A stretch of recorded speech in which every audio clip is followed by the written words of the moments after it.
Hey, everybody. Welcome to the second round of keeping prospects engaged through selfless giving. We have to fall on the sword here.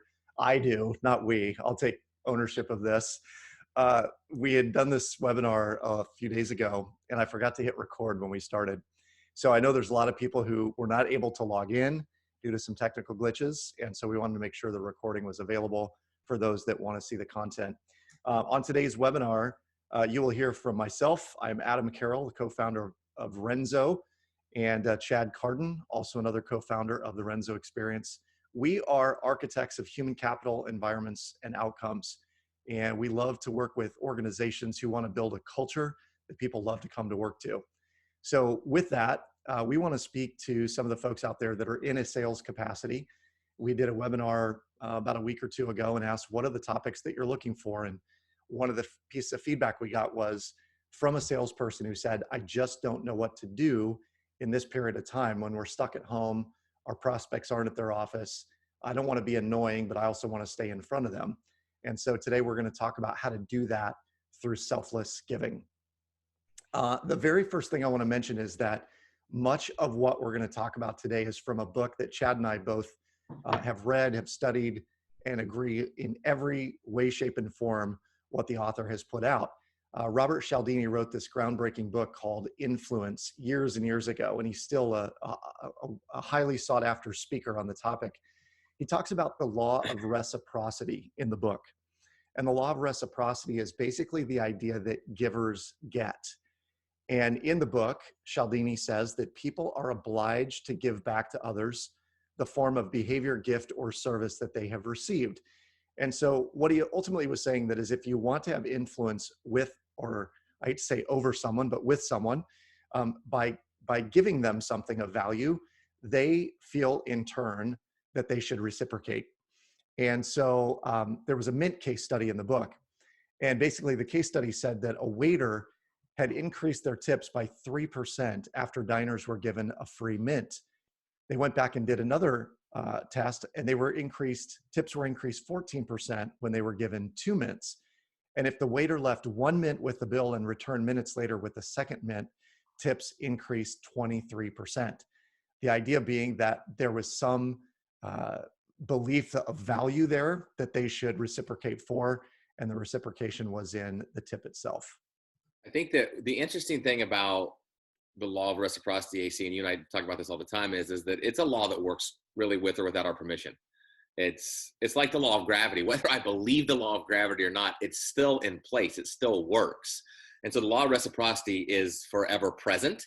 It's about how do we tap into that, not for manipulation, but how do we tap into the law of reciprocity, and we're giving selflessly, as the title says, but knowing that when we give, when we throw things out into the universe, or we throw things out into our marketplace, it will come back to us. Whatever we throw out will return, and typically it'll return, multiple fold. And so how are we in this time leveraging the law of reciprocity and giving things of value, which we'll get into, but knowing that we're also setting ourselves up for success when this thing passes? Absolutely. The idea that we want to put forward to everyone today is, what is your brand? And that is what the selfless giving is all about. The ideas that we want to present to you today are about strengthening your brand so that when the time comes, people are buying from you, they're not being sold, that you yourself are putting yourself out there in a certain way through the selfless giving. Maybe that's you're an information provider.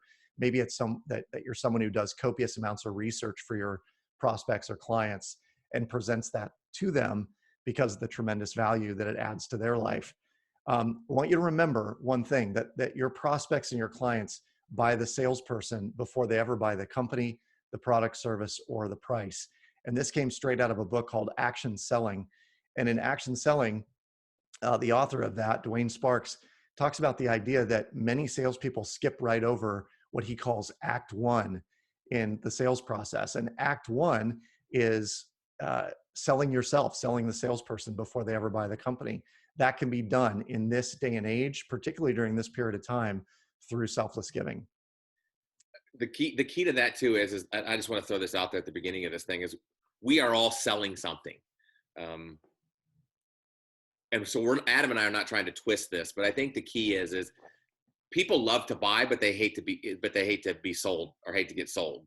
So how can we create a buying environment by strengthening our brand where people are coming to us? We're still all selling something. We're not trying to twist it. We're not trying to put a spin on it. But because at the end of the day, that's how we all make money. But how are we setting ourselves up for success? Again, where we're strengthening our brand, building a relationship, and also creating a buying environment with our prospects and clients where they're continuously coming back to us versus us feeling like it's forced or we're pushing. And I think that's the key to remember as we walk through some of this stuff.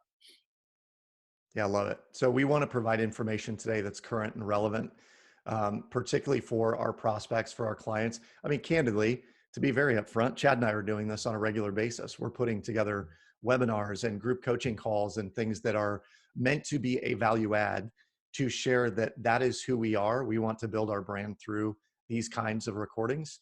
And so hopefully you can take a cue from us and do something very similar. To provide information that's current and relevant, you must start by asking 3 questions. Number 1, what do my prospects need or want? So in this very moment, in the middle of a pandemic where there's work from home and maybe there's a little chaos and deals aren't closing as quickly as they had been before, maybe people's needs are shifting. What do my prospects need or want? Number 2, how do you provide that need or want in a meaningful way? And last, what would help communicate your personal brand? So again, if you're someone who does copious amounts of research for your clients and prospects, maybe you're digging up a list of all the greatest information about work from home strategies. And that's what you're sharing out with your prospects or clients right now.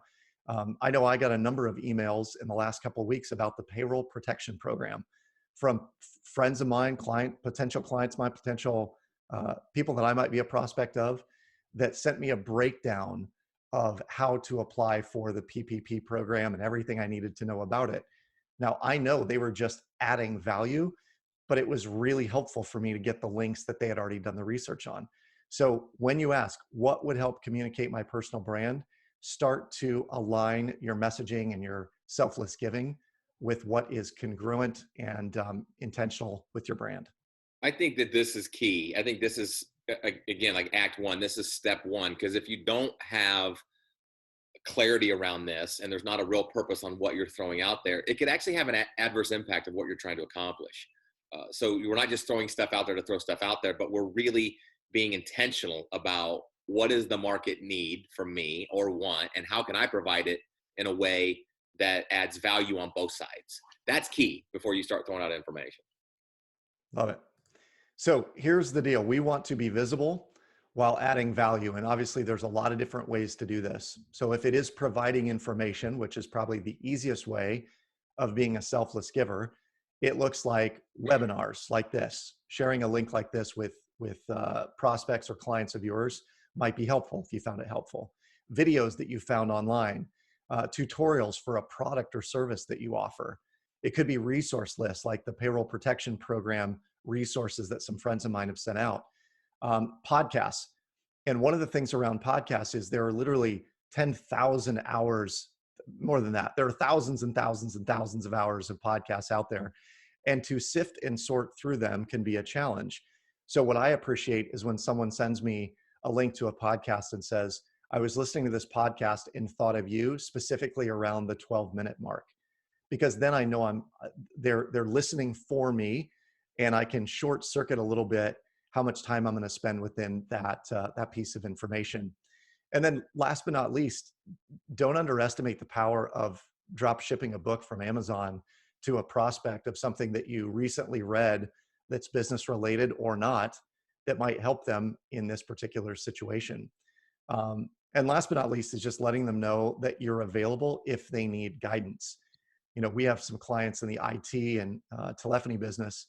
They were reaching out to their clients saying, hey, you've already bought products and services from us. Can we walk you through some of the features that you have available to you that might be helpful in this day and age? I think All right. that, well, the other thing is I think that last bullet point is so key. Is it not necessarily forcing yourself into a situation or involving yourself in a situation that isn't needed, but just letting them know that you're there and available if and when, just being a support system and a safety net sometimes during this craziness.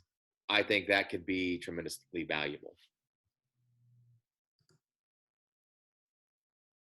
One of the one of the things that we talk about too, Adam and I were brainstorming, and this has really helped us, and Adam's really helped me in this situation, is how can we ensure that our clients understand and leverage the products and services that we've already sold them, or the relationship that we have. We have a large insurance company that we do work with, one of our clients, and they are reaching out to all their policyholders, making sure that they understand how they can actually take advantage of the insurance that is already in place.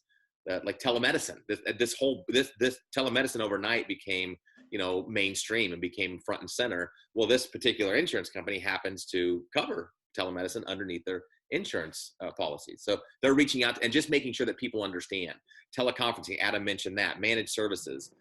How can we make sure that whatever we have sold or whatever relationships we have with our current clients, that they understand how to take advantage of it today in this situation, that the game has shifted, that there's no playbook for, that people are trying to figure out on a daily basis.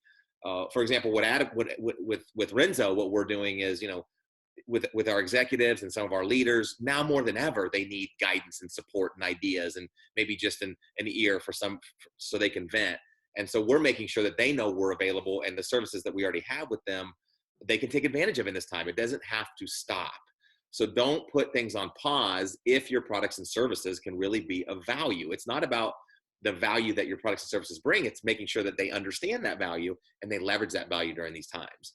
So it might look like testimonials, right? Here's how some of our clients are saying they're leveraging our resources in this particular time. It could be examples, case studies, examples of how some of your clients, customers, are using your products and services to give your marketplace a better idea on how they can take advantage of what's already in place.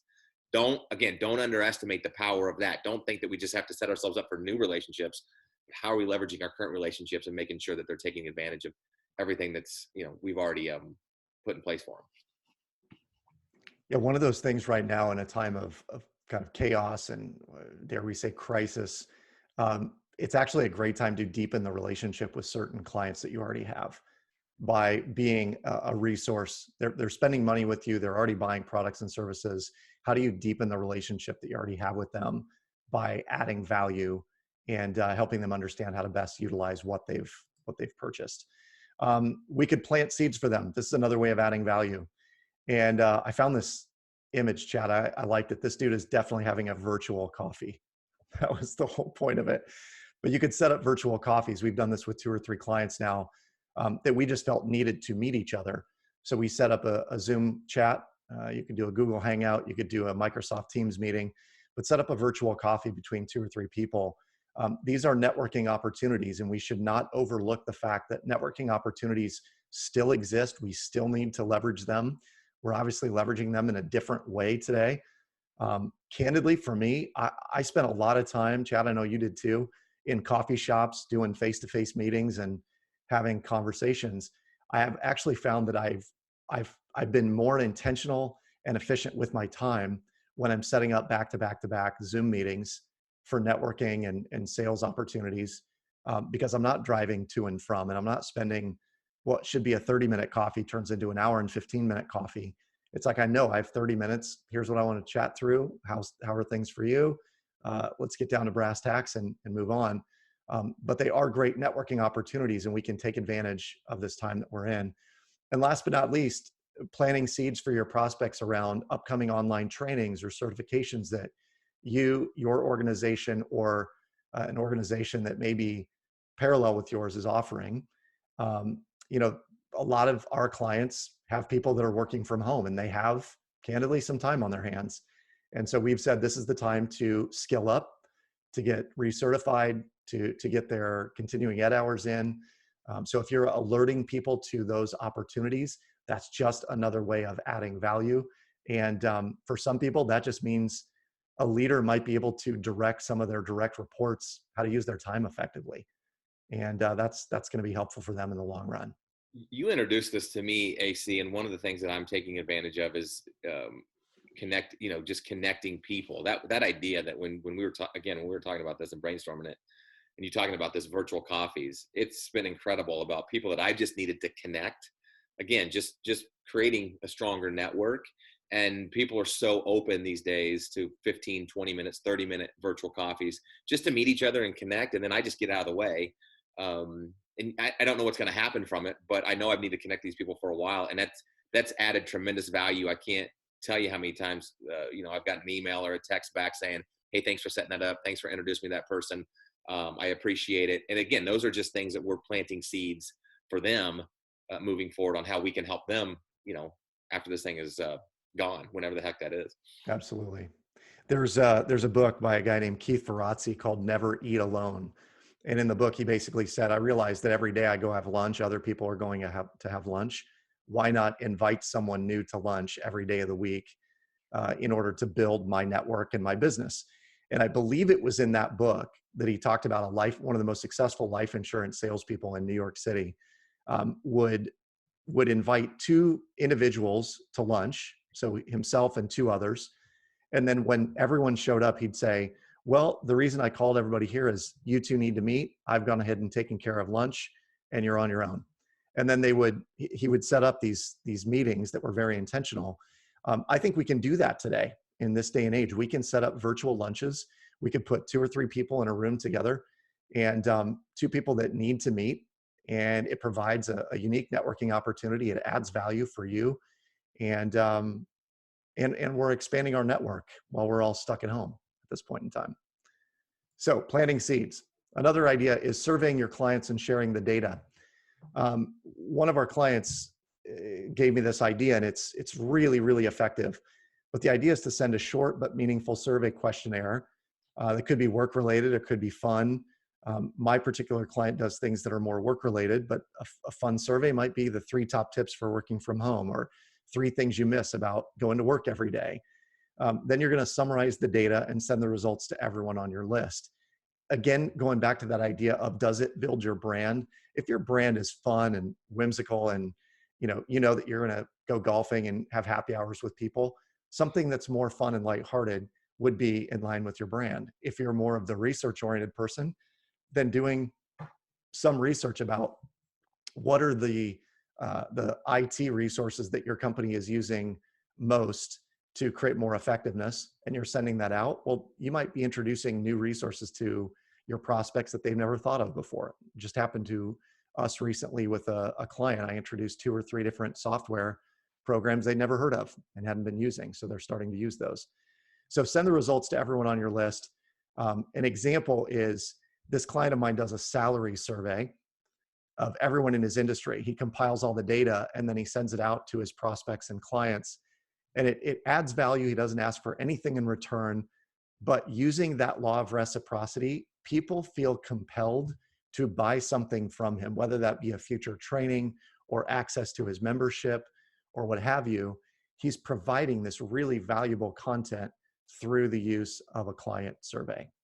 Adam, we did this live, obviously, that they were recording it now, but one of the people that were on the actual live webinar did this around they said they sent it out to their prospects. The data is not complete yet, but they sent it out to their clients and prospects about the top 3 tips on homeschooling. And it was just a fun way to get some things out there. And they said they're getting good feedback back. Some of it's fun, some of it's serious, but they're trying to compile the data. Again, just that fits their brand. And they really benefited from this slide right here. So it brings up a really interesting point, Chad, because what you're talking about may have nothing to do with who these people are calling on, what the prospect relationship is. It's about, what do they need and want? Yeah. I mean, you could have something about how do you know if your dog is depressed, or how do you know if your cat wants you out of the house? I mean, these are things that it's relevant to people right now. So don't think it just has to be work related. It could be fun. And obviously that homeschool idea is great, because anyone with kids is dealing with that right now. Sure. All right. So that leads us to the next point. Send them something that's personally relevant, but not business related at all. And that might look like, hey, I found this article about homeschool resources. It might be a retailer that's doing a discount sale, and enough about your prospect that they shop at Golf Galaxy or they shop at Lululemon, and the fact that REI is 20% off everything today, right? Send that stuff out if you know enough about your prospect that they're outdoorsy, or they love yoga, or they're a golfer. I got an email from someone the other day that said, Adam, I thought of you being at home, how much you like to learn. Here's 5 documentaries that you should be watching on Netflix right now. And it was interesting to me to see his list. 3 of them I would never think to watch, but we started watching one the other day, and it was quite interesting. And then last, you could send them a book, whether it be an audiobook or a physical book. Um, I find that gifts right now are really profound. This is going to sound super crazy. Chad, I don't know if I told you this story, but one of my mastermind partners, we were on a mastermind call, and I turned my chair around and I sat on it backwards. And he said, "It looked like you just got on a horse. Do you have a hobby horse right there?" And I was like, "Oh yeah, I've got a little miniature horse chair that I sit on every day." And 3 days later, I got a tail in the mail, and it's like a clip-on tail that goes on the back of my chair. Now, will I buy anything from him? He's a good friend and a mastermind partner of mine, but it deepened the relationship with him because he sent me something relevant that had nothing to do with work, and it was kind of joking. And let's face it, everyone likes to get snail mail these days. Have you gotten anything, Chad? I mean, I got a book from you. You sent a book in the mail the other day. I'm reading that. There's certainly a lot of from people who we buy from. Just little. To me, it's the littlest things that make the biggest difference. And sometimes it's just little things, little texts, little emails, little reminders, little hey, check this thing out. That just allows me to sometimes check out and get away from work. That's just personal to me. It's a good break, and so Yeah. I highly recommend that all of us take advantage of this slide. Hey, you know what I would do? We should do this actually. I want to send out beer koozies to prospects and clients that just has on it, "This too shall pass. Now bring me another." Yeah, yeah, Something like that. Just whatever. It's got to be relative to what's going on. Which brings us to the next slide. Keep the content contextually relevant for the stage of the sales process you're in. So we want to move the relationship forward from wherever it is in the process. So we like to ask the questions, well, how well do you know them? Clearly, if some random person had sent me a tail, I would find that somewhat concerning, because I know the person well and he sent me a tail. It makes sense. Do you have a seasoned relationship? Have you had happy hours? Have you taken them to lunch? Have you done coffee appointments? How much do you know about them, their family situation, what goes on in the work environment? And then does the content you're sending them help define or solidify your brand? We just want to make sure that we're always on point with the brand, and that what we're sending is going to help in some way advance the relationship forward. that's perfect. So Chad, you want to summarize what we covered? Yeah. So just to summarize it, and you can see the bullet points on the screen, but if again, understanding your purpose and being intentional about what you're sending out. What do your prospects clients need? What's relevant in this particular unique situation that we're dealing with, and how does it strengthen your brand? I think consistency counts. It doesn't have to be the same thing, but how are you leveraging many different avenues to keep in front of your prospects and clients? Little things, big things, work related, personal related. I think just keeping that consistent. The key is how do we stay top of mind, so when this thing is over, we're set up for a higher probability of success. Building your personal brand, again, strengthening the brand and your relationship. And we all have a brand. We can't necessarily control it, but we can influence it. And this is a way to influence your brand and strengthen your brand. Expect nothing in return. That selfless giving. I think the law will work for us, no matter what. But just throwing things out and planting good seeds and knowing that we'll harvest them in due season. And then those personal touches go a long way. Again, knowing your relationship with the individuals, knowing what you can and cannot send to them, I think is key throughout this. So keeping those things in mind, again, staying connected is the key right now. We might not close sales. We might not, there might be a lot of deals hanging out there. There might be a lot of things in the pipeline, but how do we stay connected that continues to, when this is over, that hopefully the floodgates open for all of us. Yeah, I want to touch on one of those really quick, and that is the handwritten notes. When we talk about consistency counts, someone might say, "Well, I sent a note. It was last year, or it was 2 years ago." And I found in a previous career that I had, I would write thank you notes on a regular basis. And in fact, a mentor of mine once told me that he wrote 5 handwritten notes every single evening to various people. And he would go into their offices, and his handwritten thank you note would be pinned up on a bulletin board, because that handwritten note was so meaningful to the prospect that they would then put it out there, or the client. Handwritten notes go a long, long way. He didn't expect anything in return. And this is the key to the law of reciprocity. As Chad mentioned early on, this is like the law of gravity. We know that it exists, and gravity itself has proven that it'll exist when you throw something down, right? We can prove that the law of reciprocity exists by just sending out thank you notes, sending a book, sending some piece of information, a video along, passing along value add, and then watch what happens on the back end. Just remember, those little touches go a long, long way. Chad, you had a saying, uh, don't care too much about what other people think of you. Yeah, I always say don't worry about what people think about you because they don't think about you. But if we Dale Carnegie, and then I follow it up and always say Dale Carnegie said that you and I can win more friends in 2 weeks by being interested in other people than we can in 2 whole years by trying to get other people interested in us. So if we take an interest in others, it is just um, again law that people will take interest in us. But we have to be, or as Tim talks about, our good buddy Tim Augustine talks about, be interested versus interesting, right? And so how are we doing that? And that's all the whole premise behind this selfless giving in a time like this that is unprecedented, that we have to stay in front and center. And how are we adding value to our current marketplace? Yeah. And at the very minimum, I've had a number of people do this. They just reached out via text and said, how are you getting through this? And candidly, there were a number of them I haven't heard from in a very long time. And I think they were probably just going through their text string and just blasting people away. But what it did for me was it made me realize that other people were thinking of me. And it prompted me to actually reach out and return to other people, to let them know I'm thinking of them as well. And that's the key, right? Don't worry about what other people think about you, because they don't, until they get a handwritten note from you or a text or something in the mail. Let's just make sure we're staying in front of people. So that's it. That's the second round of keeping prospects engaged through selfless giving. If you want more information about the Renzo experience, go to renzoexperience.com.